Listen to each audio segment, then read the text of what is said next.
Assalamualaikum warahmatullahi wabarakatuh. Perkenalkan, kami dari kelompok 13 akan menjelaskan terkait testimoni yang sudah kami buat, yaitu terkait mata kuliah Kota Urban Entrepreneurship.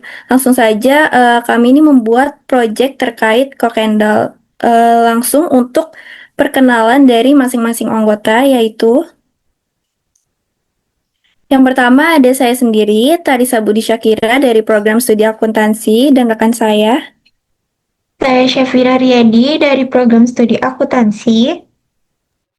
Saya Natasha Iman Pinanta dari program studi manajemen.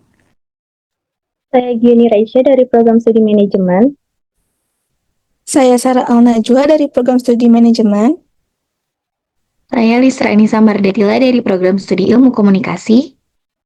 Dan saya Uliarata Putri Medani dari program studi ilmu komunikasi. Yang pertama adalah pengalaman selama kelas Urban Entrepreneurship. Di kelas Urban ini kami memiliki pengalaman belajar yang cukup berbeda dari mata kuliah yang lain karena di kelas ini dapat berkesempatan untuk bekerja sama dengan teman-teman dari manajemen dan juga akuntansi.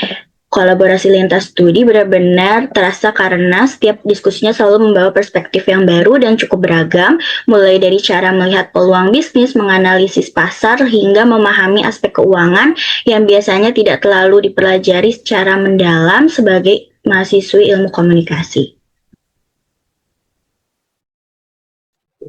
Lalu selanjutnya ada tantangan selama pembelajaran Kota Urban Entrepreneurship ini.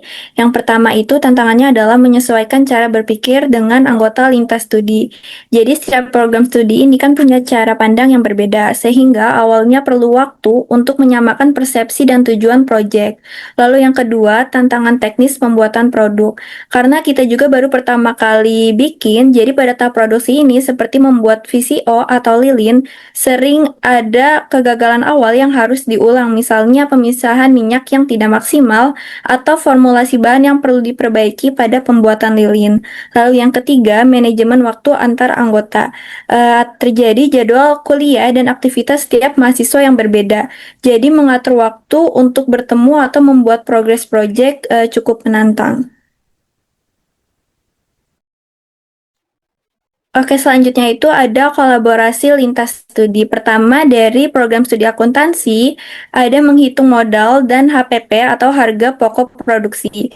Jadi kita belajar menentukan berapa total biaya produksi yang dibutuhkan untuk membuat VCO atau lilin sehingga bisa menghitung harga jual yang wajar. Lalu yang kedua, menyusun pencatatan keuangan sederhana. Jadi kita belajar mencatat arus kas masuk dan keluar meskipun dalam skala kecil, sehingga tim bisa melihat apakah proyek ini menguntungkan. Lalu yang ketiga, pemahaman manajemen finansial dasar. Kita memahami bahwa setiap keputusan keuangan mulai dari menentukan anggaran bahan, memilih jenis bahan yang lebih murah atau lebih berkualitas, hingga menentukan harga jual yang akan memengaruhi hasil akhir proyek. Jadi kita belajar bahwa budgeting yang tepat membantu mengontrol biaya, menghindari pemborosan, dan memastikan proyek tetap berjalan sesuai rencana. Baik, selanjutnya dari program studi manajemen. Yang pertama itu melakukan analisis pasar untuk menentukan segmentasi, targeting, dan positioning. Yang kedua itu mengatur manajemen operasional termasuk alur produksi dan efisiensi proses. Yang ketiga, memastikan keseluruhan proses berjalan sesuai tujuan dan strategi usaha. Baik, yang selanjutnya itu dari ilmu komunikasi. Yang pertama kita merancang branding apa yang cocok dengan Kokendel, mulai dari citra merek, visual, dan pesan yang akan diberikan kepada target audiensnya. Selanjutnya yang kedua itu adalah kita merancang komunikasi yang efektif untuk melakukan pemasaran produk Kokendel kepada target audiens juga. Dan yang terakhir ada mengelola proses komunikasi mulai dari perancangan pesan promosi, produksi konten promosi, dan juga media yang digunakan untuk promosi.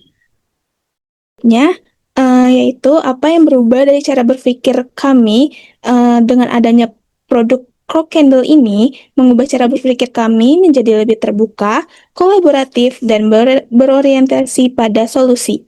Jika sebelumnya kami cenderung melihat masalah dari sudut pandang disiplin ilmu masing-masing, melalui proses pengerjaan proyek ini kami belajar bahwa sebuah inovasi membutuhkan integrasi antara analisis pasar, kelayakan finansial, proses produksi, serta strategi komunikasi yang efektif. Pemanfaatan limbah ampas kelapa menjadi VCO juga mengarahkan kami untuk berpikir lebih kreatif dan berkelanjutan, sehingga setiap keputusan tidak hanya mempertimbangkan keuntungan, tetapi juga nilai keberlanjutan dan dampak bagi lingkungan.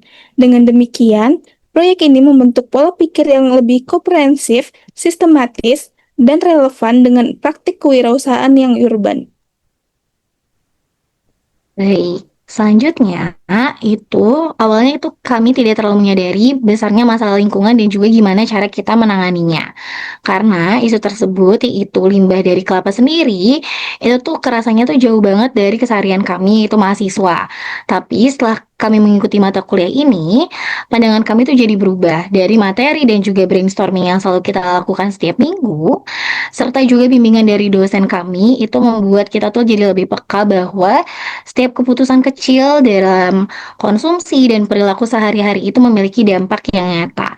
Jadi kalau misalnya kita nggak aware, kita itu benar-benar bikin dampak ke lingkungan banget kayak gitu.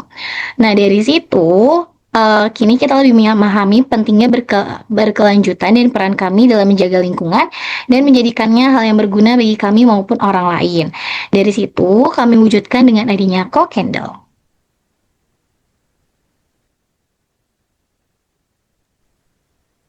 Ya, selanjutnya ini ada makna dari proyek kami, terutama pada VCO yang menjadi inti inovasi yang mengubah limbah ampas kelapa menjadi bahan bernilai tinggi melalui proses alami tanpa bahan kimia.